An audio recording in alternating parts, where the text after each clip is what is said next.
اللہ رب العزت کے پاک کلام مجید فرقان حمید پارہ نمبر 30 سورۃ الضحیٰ کی ایک آیہ مبارکہ کی تلاوت کی ہے۔ اللہ رب العزت نے اپنے پیارے حبیب صلی اللہ علیہ وسلم کو ارشاد فرمایا وَلَسَوْفَ يُعْطِيكَ رَبُّكَ فَتَرْضَىٰ، اے پیارے محبوب ان قریب آپ کا رب آپ کو راضی کر دے گا، اتنا دے گا کہ آپ راضی ہو جائیں گے۔ عزیزان گرامی قدر، خالق کائنات اللہ عز و جل کی ذات وہ ذات ہے، اور اللہ رب العزت کی یہ شان ہے کہ اللہ تبارک و تعالی کسی کام کا ارادہ فرماتا ہے، صرف کن فرماتا ہے، کن، لفظ کن، ہو جا، تو صدیاں، زمانہ، گھنٹے، دن، ہفتے نہیں لگتے، دیر نہیں لگتی، بلکہ کن فرمانے سے سارے کام ہو جاتے ہیں۔ یہ میرے رب کی شان ہے، اور اللہ رب العزت کو ہر بندہ خالق کائنات کا اسی تقاضوں میں ہے، اسی جستجو میں ہے، اسی باغ دوڑ میں ہے کہ اللہ راضی ہو جائے۔ ہر صاحب کا، ہر عقل مند کا، ہر فہم و فراست رکھنے والے شخص کا یہی طرہ امتیاز ہوگا، وہ چاہے گا کہ میرا رب مجھ سے راضی ہو جائے، 100 کوششیں کرے گا، 100 معاملات کرے گا، اس طریقے سے بھی میں اپنے رب کو راضی کر سکتا ہوں، اس طریقے سے بھی میں اپنے رب کو راضی کر سکتا ہوں۔ یہ بندے کی چاہت ہے، کوشش ہے کہ اس کا رب اس سے راضی ہو جائے، لیکن خالق کائنات اللہ عز و جل کی شان کریمی اور اپنے حبیب لبیب صلی اللہ علیہ وبارک وسلم سے محبت اور پیار کا ایک انوکھا انداز دیکھیے کہ خالق کائنات خود فرما رہا ہے، اے پیارے محبوب ان قریب آپ کا رب آپ کو اتنا دے گا کہ آپ راضی ہو جائیں گے۔ کل کائنات رب کو راضی کرنے میں مصروف ہے، اور رب کریم کیا چاہتا ہے کہ میرا محبوب مجھ سے راضی ہو جائے۔ خدا کی رضا چاہتے ہیں دو عالم، خدا چاہتا ہے رضائے محمد۔ یہ کس قدر محبت کا ایک انوکھا انداز اور انوکھا سلسلہ ہے، اور پھر یہ جو محبت کا سلسلہ ہے یہ یک طرفہ نہیں ہے۔ اگر اللہ عز و جل اپنے حبیب سے محبت کا اظہار فرما رہا ہے تو محبوب دو عالم صلی اللہ علیہ وسلم، حضور سرور کائنات صلی اللہ علیہ وسلم کی ذات بھی وہ ذات ہے جو اپنے رب کے لیے ہر چیز کو نثار اور قربان کر دیتی ہے۔ امام ربانی مکتوبات شریف میں لکھتے ہیں کہ جب جناب رسول اللہ صلی اللہ علیہ وسلم کو اللہ رب العزت نے لامکاں کی بلندیوں پر سیر کروانے کے لیے، تشریف لے آنے کے لیے اللہ رب العزت نے اہتمام فرمایا، عرش کو سجایا، خالق کائنات نے جنت اور دوزخ کو دکھانے کا اہتمام سارا کیا، مسجد اقصی میں حضور سرور انبیاء صلی اللہ علیہ وسلم کی امامت کا اہتمام فرمایا، سارے سلسلے ہوئے، حضور کے لیے جنت سے جوڑا بھی بھیجا، حضور کے لیے، حضور کو لے کر آنے کے لیے اللہ رب العزت نے جنت کی سواری براق کو بھی بھیجا۔ نبی پاک صلی اللہ تعالی علیہ وآلہ وسلم کو عرش پر بلانے کے لیے خالق کائنات اللہ عز و جل نے پورا اہتمام فرمایا۔ اور امام ربانی مکتوبات شریف پہ لکھتے ہیں، جب نبی پاک صلی اللہ تعالی علیہ وسلم اللہ کے حضور حاضر ہو گئے،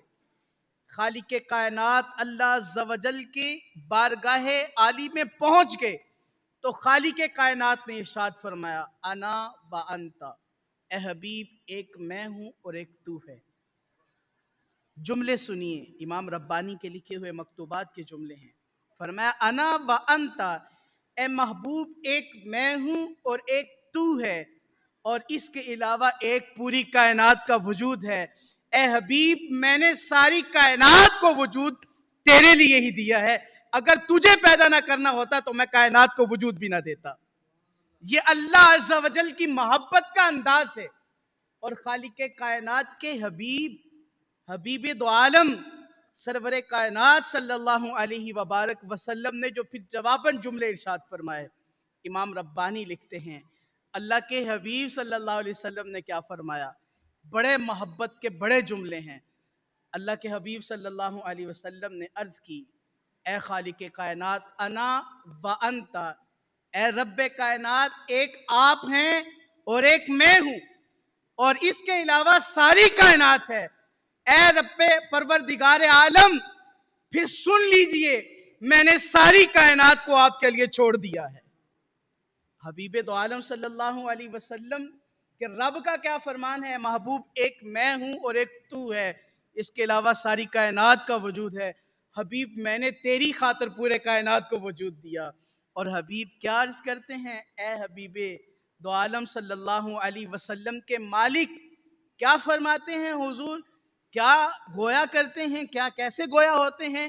انا و انتا، اے مالک ایک آپ کی ذات ہے اور ایک میں ہوں، اور اس کے علاوہ آپ کی ساری کائنات ہے۔ اے پروردگار عالم میں نے ساری کائنات کو آپ کی خاطر چھوڑ دیا ہے۔ یہ ایک انداز ہے، یہ ایک سلسلہ ہے۔ حضرت مولا علی المرتضیٰ شیر خدا حیدر کرار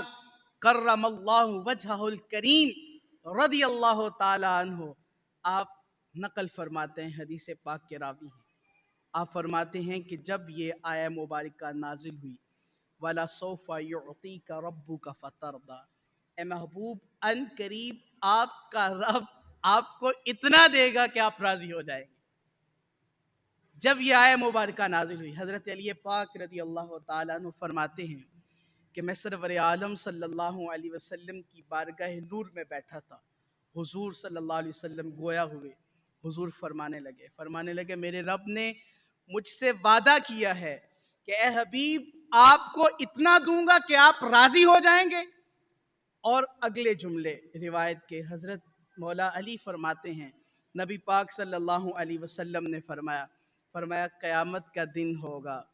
اور جب تک میرا ایک بھی امتی جہنم میں ہوگا میں تب تک راضی ہی نہیں ہوں گا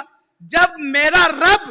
میرے تمام امتیوں کی بخشش فرما دے گا تو میں اپنے رب سے راضی ہو جاؤں گا۔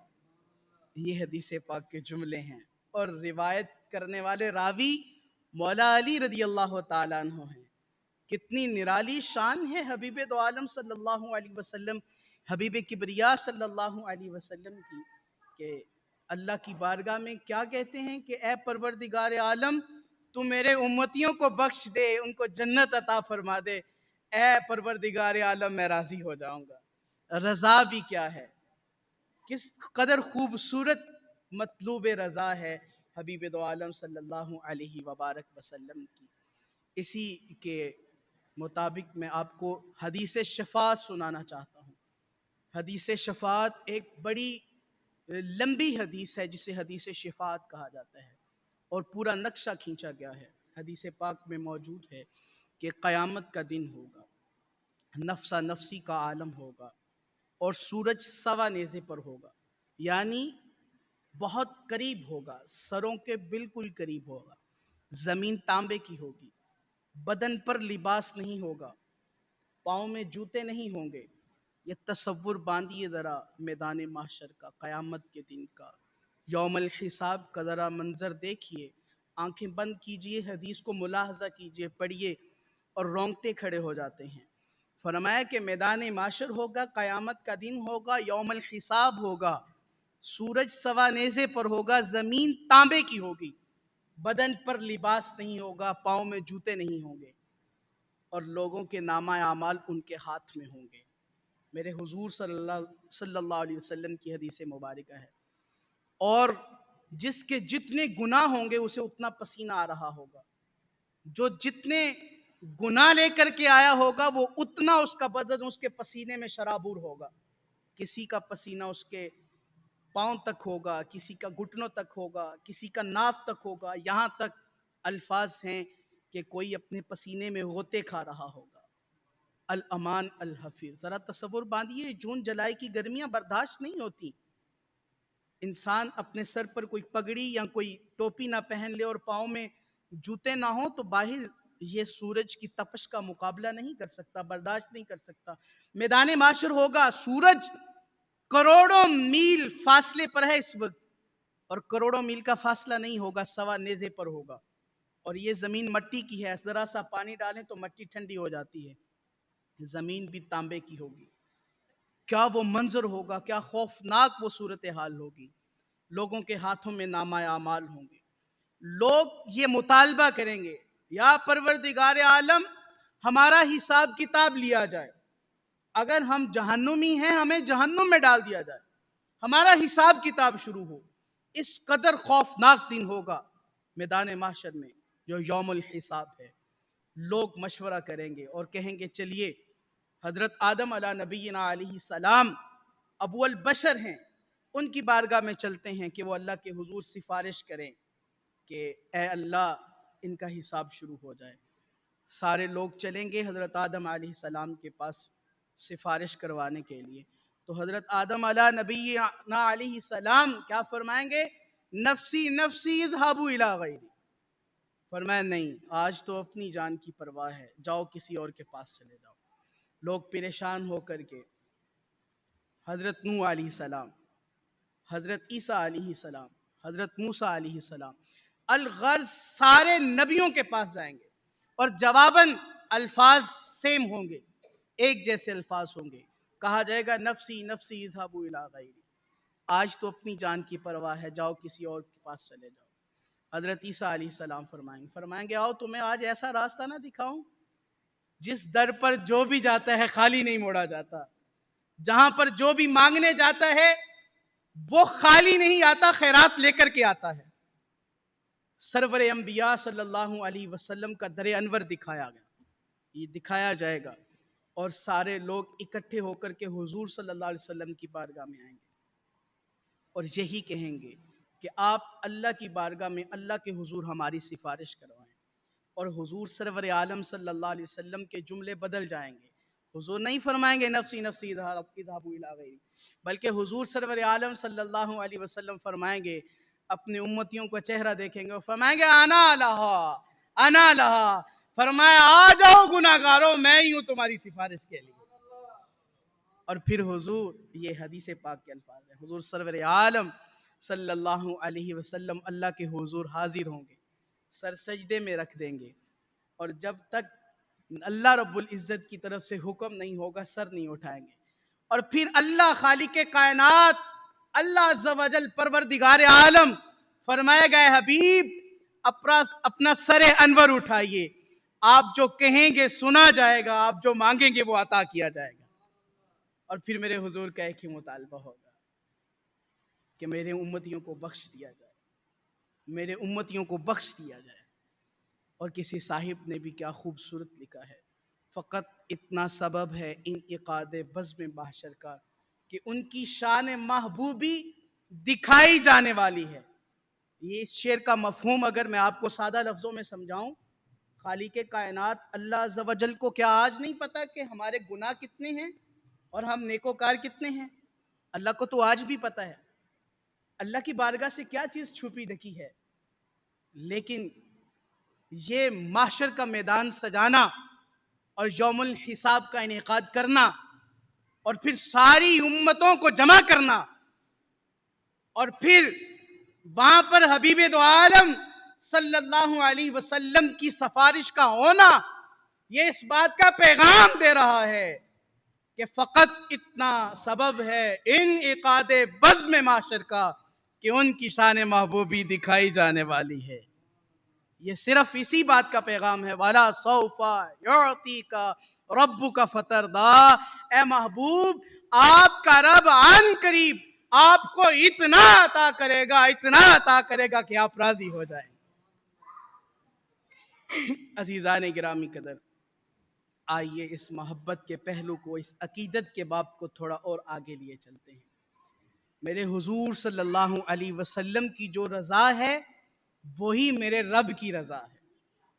نبی پاک صلی اللہ تعالی علیہ وآلہ وسلم امام فخر الدین رازی نقل فرماتے ہیں، آپ لکھتے ہیں، بڑی محبت آمیز جملے ہیں۔ امام رازی لکھتے ہیں کہ طائف والوں نے حضور صلی اللہ علیہ وسلم پر سب و شتم کیا، حضور کو گالیاں بھی دی، حضور پر پتھر بھی برسائے، حضور صلی اللہ علیہ وسلم کو دکھ تکلیف دینے میں کوئی کسر نہ چھوڑی وادی طائف میں طائف والوں نے۔ اور پروردگار عالم نے فوراً فرشتوں کو بھیجا، فرشتے آئے اور آ کر کے عرض کی، یا رسول اللہ علیہ وسلم آپ حکم فرمائیے، ایسا عذاب الہی ان پر برسے گا کہ یہ پہاڑ ان پر الٹے کر کے برسا دیے جائیں گے، ان کا نام و نشان باقی نہیں رہے گا۔ اور میرے حضور سرور عالم صلی اللہ علیہ وسلم فرمانے لگے نہیں، میں نے ان کو معاف کر دیا، انہی کی اولاد میں سے تو مجھ پر ایمان لانے والے ہوں گے۔ امام فخر الدین رازی فرماتے ہیں اور جب غزوہ احزاب کا موقع تھا، کفارین مکہ نے مل کر کے حضور سرور عالم صلی اللہ علیہ وسلم پر، صحابہ کرام پر حملہ کیا۔ نماز عصر کا وقت تھا اور اس حملے کی وجہ سے نماز عصر میں تاخیر ہوئی، تو اللہ کے حبیب صلی اللہ علیہ وسلم نے ہاتھ اٹھائے اور دعا کی، اے الہی ان کے پیٹوں کو جہنم کی آگ سے بھر دے، ان کے پیٹوں کو جہنم کی آگ سے بھر دے۔ امام فخر الدین رازی لکھتے ہیں کہ ایک وہ جگہ ہے کہ جہاں طائف والے پتھر مار رہے ہیں، طائف والے سب و شتم کر رہے ہیں، گالیاں دے رہے ہیں، حضور کو دکھ دے رہے ہیں، تکلیف دے رہے ہیں، اور حضور کیا فرماتے ہیں؟ فرماتے ہیں رہنے دو، ان کو عذاب نہیں دینا، انہی کی اولاد میں سے جو مجھ پر ایمان لے کر کے آئیں گے۔ اور ایک وہ بات ہے کہ ذرا سا سلسلہ ہوا، نماز میں تاخیر ہوئی ان کی وجہ سے، اور خالق کائنات کے حبیب عالم صلی اللہ علیہ وبارک وسلم نے ہاتھ اٹھا لیے اور اللہ کی بارگاہ میں دعا کی، اے اللہ ان کے پیٹوں میں جہنم کی آگ بھر دے۔ امام فخر الدین رازی لکھتے ہیں، آپ لکھتے ہیں کہ جب حبیب عالم صلی اللہ علیہ وسلم کی اپنی ذات کی بات تھی تو کہا معاف کرنا یہی تو ہمارے اوصاف حمیدہ ہیں، اور جب پروردگار عالم کی عبادت کی باری آئی اور کہا کوئی عبادت سے دور کرے اور اس میں تاخیر کر دے، فرمایا یہ بات گوارا نہیں ہوگی۔ اور پھر خالق کائنات نے کیا قانون بتایا؟ امام رازی لکھتے ہیں حبیب جس نے آپ پر سب و شتم کیا میں اسے معاف نہیں کروں گا، ہاں جس نے میری نمازیں چھوڑ دیں، جس نے میرے احکام نہ مانے، وہ کافر تو نہیں ہوگا، گناہگار ہوگا، ہو سکتا ہے میں اسے معاف کر دوں، لیکن اے حبیب لبیب جس نے آپ کی ذات پر سب و شتم کیا، جس نے آپ کو دکھ دیے، جس نے آپ کو تکلیف دی، اے حبیب میں آپ کا رب ہوں اور آپ کا چاہنے والا ہوں، اے حبیب میں کبھی بھی اس کو معاف نہیں کروں گا۔ اور ایک بال کی بے ادبی کرنے والے کو بھی جہنم کی سزا دے دی جاتی ہے۔ اور یہ الفت اور محبت ہے خالق کائنات اللہ عز و جل کی اپنے حبیب لبیب صلی اللہ علیہ وسلم سے، اور یہی پیغام ہے اے حبیب آپ کو راضی کرنا مقصود ہے، آپ کو راضی کرنا معمور ہے۔ نبی پاک صلی اللہ علیہ وبارک وسلم مکہ سے ہجرت کی، مدینہ تشریف لے آئے۔ جب حضور مکہ سے مدینہ تشریف لے کر کے آئے تو ہمارا جو بیت اللہ، ہمارا جو قبلہ تھا وہ بیت اللہ نہیں تھا، وہ کعبہ مکرمہ نہیں تھا، کعبہ معظمہ نہیں تھا، وہ بیت المقدس تھا۔ 17 مہینے میرے حضور تاجدار عرب و عجم صلی اللہ علیہ وسلم بیت المقدس کی طرف منہ کر کے نمازیں پڑھتے رہے۔ ایک خاص مقصد تھا، وہ پورا ہوا۔ ظہر کی نماز ادا فرما رہے تھے، ظہر کی نماز میں خیال آیا، سوچا کہ ہمارا قبلہ تبدیل ہو جانا چاہیے، بدل دیا جائے ہمارا قبلہ۔ ابھی سوچا تھا، ارادہ کیا تھا۔ دیکھیے نا یہ محبت کے کیسے باب ہیں، یہ کیسے نرالے الفاظ ہیں اور کیسے خوبصورت انداز ہیں۔ ابھی سوچا تھا، ابھی ارادہ کیا تھا کہ خالق کائنات اللہ عز و جل نے حضرت جبرائیل امی علیہ السلام کو حکم فرمایا، اے جبریل جائیے، فوراً میرا پیغام لے کر کے میرے حبیب کے پاس پہنچ جائیے۔ اور جا کر کے عرض کیجئے فَلَنُوَلِّيَنَّكَ قِبْلَةً تَرْضَاهَا، اے محبوب اللہ آپ کا چہرہ آسمان کی طرف اٹھا ہوا دیکھ رہا ہے، آپ چاہتے ہیں قبلہ تبدیل ہو جائے تو محبوب آپ کا رب حکم فرماتا ہے آپ اپنا قبلہ بدل لیجئے۔ 2 رکعت نماز ظہر کی ابھی ادا ہوئی تھی، 2 باقی تھی، اور یہ پیغام یہ بھی تو تھا نا کہ اے حبیب آپ ظہر ادا کر لیجئے اور ظہر کے بعد جب عصر کی باری آئے گی تو آپ قبلہ تبدیل کر لیجئے گا۔ لیکن اللہ عز و جل نے یہ مناسب نہ سمجھا، یہ گوارا نہ کیا کہ میرے حبیب نے ابھی تمنا کی، ابھی خواہش کی، ابھی اظہار کیا کہ قبلہ بدل جانا چاہیے، میرے اللہ عز و جل نے قانون بدل دیے۔ نماز میں کوئی پھرتا ہے پلٹتا ہے نماز ٹوٹ جاتی ہے، فرمایا حبیب آپ نماز سے پلٹ جائیے، قبلہ تبدیل کر لیجئے، آپ پھر بھی نماز میں رہیں گے، آپ کی نماز باقی رہے گی۔ 180 سینٹی ڈگری گریڈ پر حضور صلی اللہ علیہ وسلم گھومے۔ سادہ لفظوں میں آپ کو بات سمجھاؤں تو حضور اس طرف منہ کر کے کھڑے تھے، بیت المقدس اس طرف تھا، اور 2 رکعت نماز پڑھ لینے کے بعد حضور صلی اللہ علیہ وبارک وسلم یہاں سے چل کر ادھر آ گئے، منہ اس طرف کر لیا۔ صحابہ نے یہ نہیں پوچھا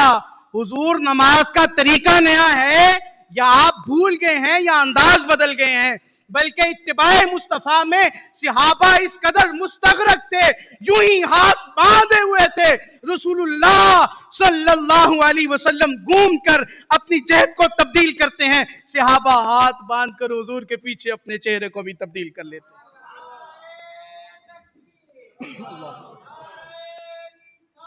یا رسول یا رسول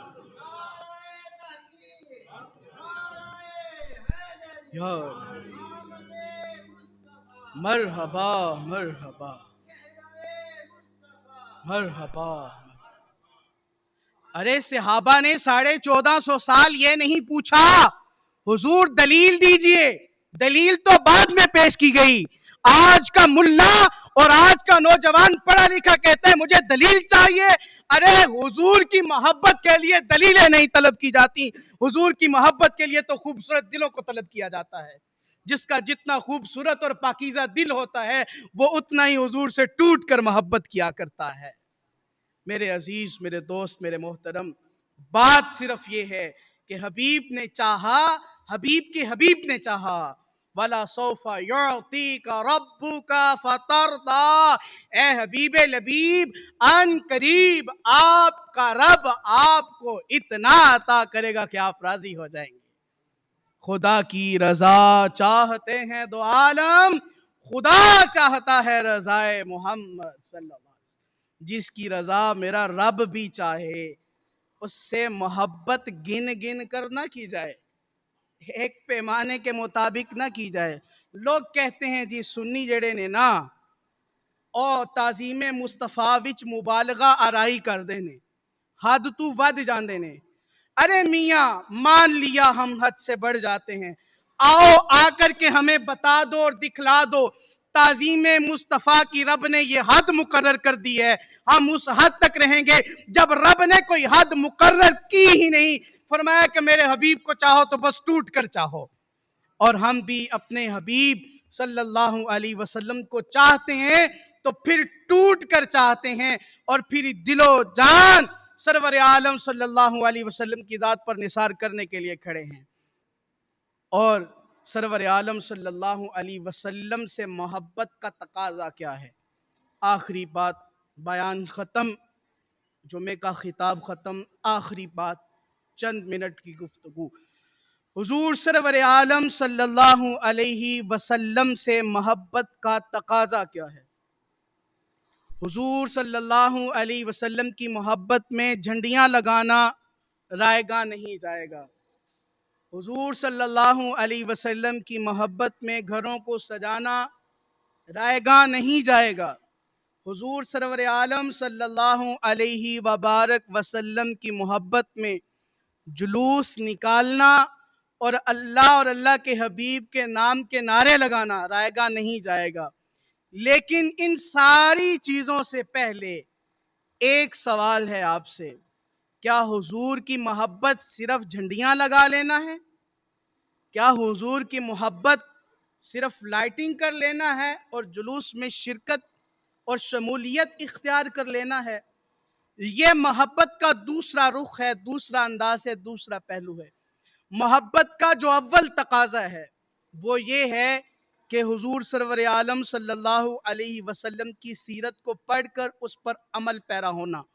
حضور صلی اللہ علیہ وسلم کے کردار، حضور صلی اللہ علیہ وسلم کی گفتار کو اپنانا اور اپنے اوپر اتار لینا اور اپنی زندگی کے معاملات کو حضور سرور عالم صلی اللہ علیہ وسلم کے بتائے ہوئے طریقوں کے مطابق ڈھال لینا۔ اس کے بعد ہم جو بھی کریں گے، حب مصطفیٰ میں جو بھی کام ہوگا اس کا گناہ نہیں ثواب ہی ملے گا، چاہے وہ جلوس نکالنا ہو، چاہے جھنڈیاں لگانا ہو، چاہے گھروں کو سجانا ہو، محفلیں کرنا ہو۔ اگر حضور صلی اللہ علیہ وسلم کی حب ہمارے سینے میں ہے، تعظیم مصطفیٰ صلی اللہ علیہ وسلم کا اول تقاضا جو چاہیے حضور کے بتائے ہوئے طریقوں پر عمل کرنا، اور حضور نے جو شرائع ہم پر جائز قرار دیے، جو چیزیں ہمارے لیے حلال قرار دیں، ان کو اختیار کر لینا، اور جہاں سے حضور نے منع کیا وہاں سے رک جانا، یہ حضور صلی اللہ علیہ وسلم کی محبت کا اول تقاضا ہے۔ اس کے علاوہ آپ حضور سرور عالم صلی اللہ علیہ وسلم کی محبت میں جو بھی کریں گے اللہ آپ کو اس کا اجر عظیم ہی عطا فرمائے گا۔ اور ایک اور بات، ہمارے ہاں یہ ربیع النور شریف کا جلوس جب نکالا جاتا ہے یا ربیع النور شریف پر جو محفل میلاد النبی صلی اللہ علیہ وسلم کا انعقاد کیا جاتا ہے، تو آج کل کے فی زمانہ میں کچھ چند سال پہلے کی بات اور قریب سے ہمارے ہاں میلاد النبی صلی اللہ علیہ وسلم کے جلوس میں اختلافات کا بڑھنا یہ بہت زیادہ پایا جا رہا ہے۔ مثال کے طور پر یہ بڑی شرمندگی کی بات ہے اور افسوس بھی ہے اس بات پر کہ میلاد کے نام پر ڈھول بجانا اور میلاد کے نام پر نوجوانوں کا بھنگڑا ڈالنا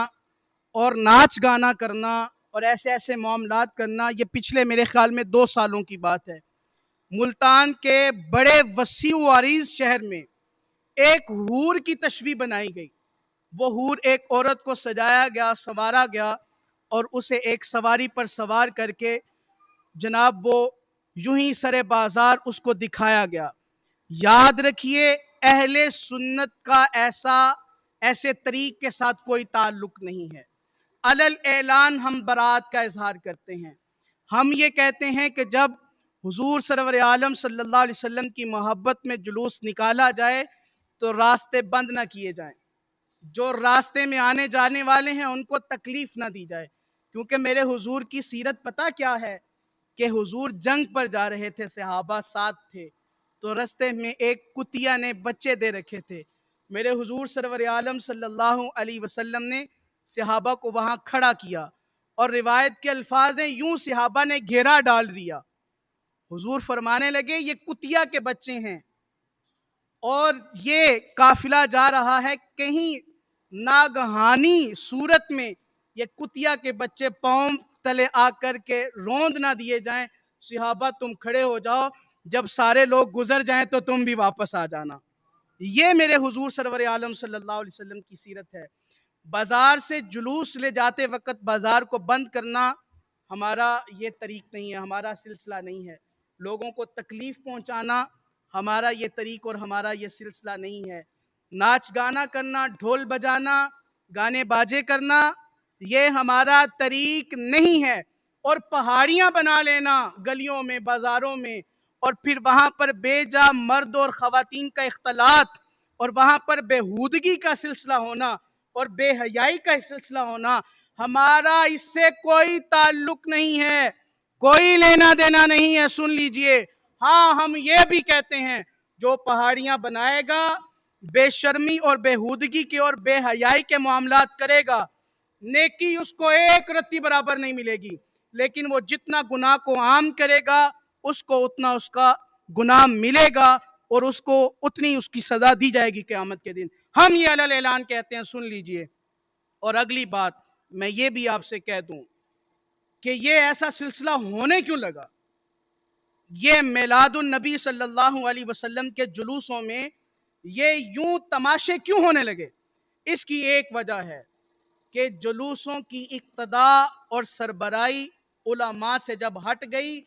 اور قوم کے لفنگوں نے جب جلوس نکالنے شروع کیے تو ایسی اختلافات سامنے آنے لگ گئی. ہمارے علماء کو چاہیے، میری گزارش ہے دست بستہ ہاتھ جوڑ کر میں کہتا ہوں، ہمارے علماء جو ہیں، معلمین ہیں، جو ناصحین ہیں، جو سلف صالحین کی